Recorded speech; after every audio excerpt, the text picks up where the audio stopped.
So, hi guys! Welcome to my vlog! Ayan, today, gagawa ako ng gelatin.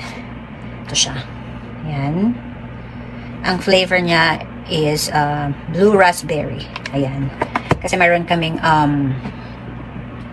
Bible camp sa church. So, ako yung naatasang gumawa ng dessert para sa mga bata. So, first time ko itong gagawin kasi sa Pinas, 'di ba, iba yung pag gawa natin ng gelatin, ilalagyan natin ng condensed milk at saka evaporated milk, medyo matamis. Dito naman is may pack na siya. So, meron na siyang sugar content sa loob. So, hindi mo na kailangang mag-add ng sugar. At saka, ang gelatin nila dito is plain lang. Kunyari, color blue, color red, green, yellow, ganyan. So, hindi sila nag-add ng milk. So, ayan, first akong gagawin. So, ayan na. Tingnan natin. Ayan, sabi sa direction, mag-boil ako ng water. So, ayan, hinihintay ko na lang siyang kumulo. And dito, sabi sa direction is 1.5 cup for this pack. So, mag-boil lang ako ng water. And then after that, ilalagay ko itong buong pack na to. O yan. So, marami-rami yung gagawin ko. So, kaya meron akong 5 pack na to.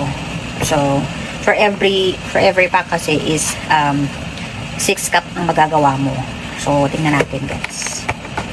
Na guys, kumukulo na siya. Ilagay na natin.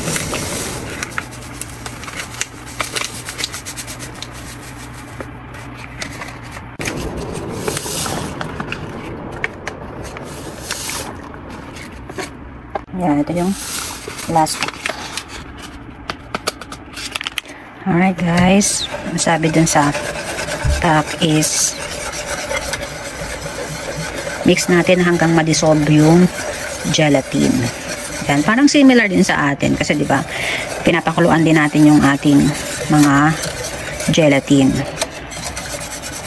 But this one is kakaiba kasi after nito, wait tayo ng 2 minutes and then mag-a-add tayo ng cold water, 'di ba?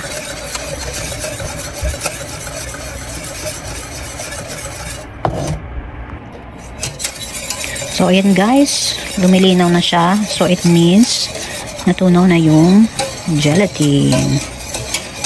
Ayan.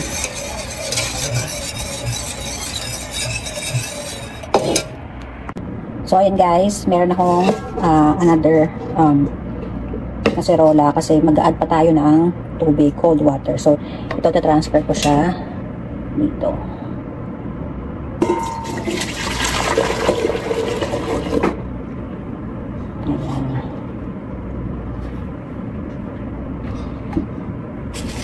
So, ayan guys, nakalimutan ko pala. So, mag-set tayo ng 2 minutes kasi according to package is sa package. So, ayan o. About 2 minutes, i-add na natin yung cold water. So, ayan. Hintayin lang natin siya.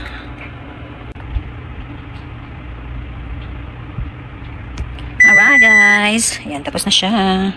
So, ayan na guys, add na natin yung ating cold water. Ayan. And then, mix natin ulit.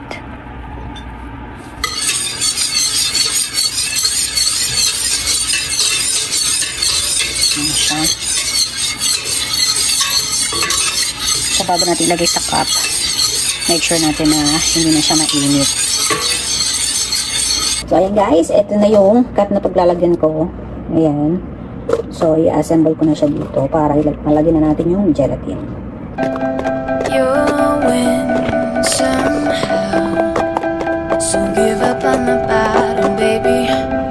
It's hard, I know. So, ayun na guys.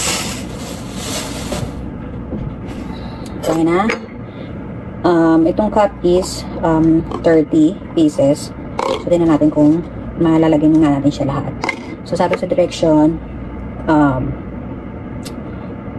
cup per cup. Okay? So, let's do it. Let's the music take over, baby. I know your doubts, but it's wide open ocean, baby. Let sun pour down. We can dance in the light, oh baby. Heartbreaker, dreammaker, let go of your problems and look at all your smiling friends. Dealbreaker, earthquaker. Don't you know you can settle for more? Don't you know you can settle for more? Don't you know you can settle for more? Don't you know you can settle for more? So, ayun na guys. Tapos na siya. Medyo, tinanggalan ko lang siya ng mga bubbles. Ayan. Nakikita nyo. So, hindi ko na siya kinuhanan ng video. Kasi, masyadong matagal. So, ayun na. Siguro naman okay na siya. Hindi na siya masyadong mag-bubble. So, ayan. So, ilalagay ko na siya sa ref para patigasin. You need to chill on the freezer mga 4 to 6 hours. So, ayan. So, lagyan natin siya sa freezer.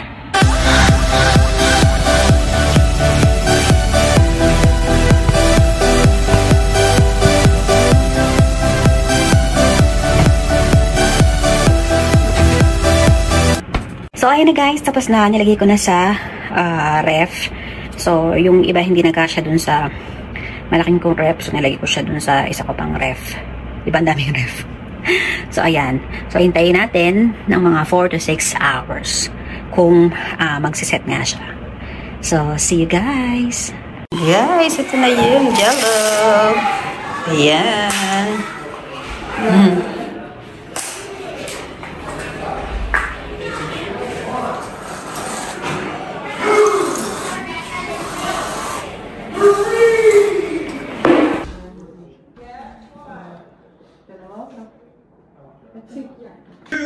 Of Sam's Super Sideshow. My name is Sam. We weren't here yesterday. My name is Sam. This is my assistant Max. Say hi, Max. So, hello guys! Ayan, update. Nakauwi na kami. At yung jello is okay naman siya. Yun nga lang is medyo nga maasim, sour, kasi nga raspberry flavor. At since hindi siya yung typical na gelatin na ginagawa natin sa Pinas, diba? So, iba dito. Yung ibang kids is gusto nila. Yung iba, ayaw naman. Pero yung kids ko talaga is ayaw nila kasi maasim nga. So, parang all in all is okay naman siya lahat. At nag-set siya, nag-firm siya. Kasi nung after 4 hours, akala ko hindi siya titigas. Kasi ko siya eh. Parang inuuyog ko siyang ganyan. Sabi ko, bakit ganun? Parang matubig siya. Tapos yung nilagyan ko siya trinay ko siya sa toothpick. Tapos hindi naman siya sumama. So it means ganun pala talaga siya. Different talaga dun sa gelatin natin. Sa atin, matigas talaga. Pag mga isang oras, diba, matigas na kagad yun. Hindi. Kailangan mga 4 to 6 hours pa siya bago siya magtumigas. At hindi lang siya yung tigas. Parang akala mo tubig siya, pero hindi. Pero yun lang. At happy ako kasi nagustuhan din nila. Nilagyan pa na nila ng, yung to sa church is nilagyan pala ng whipped cream sa taas at saka some gummies kasi nga for kids. So yun na. Thank you for watching my video. And don't forget to subscribe and follow and share din my video. And remember, always be kind. So see you in my next vlog. Bye!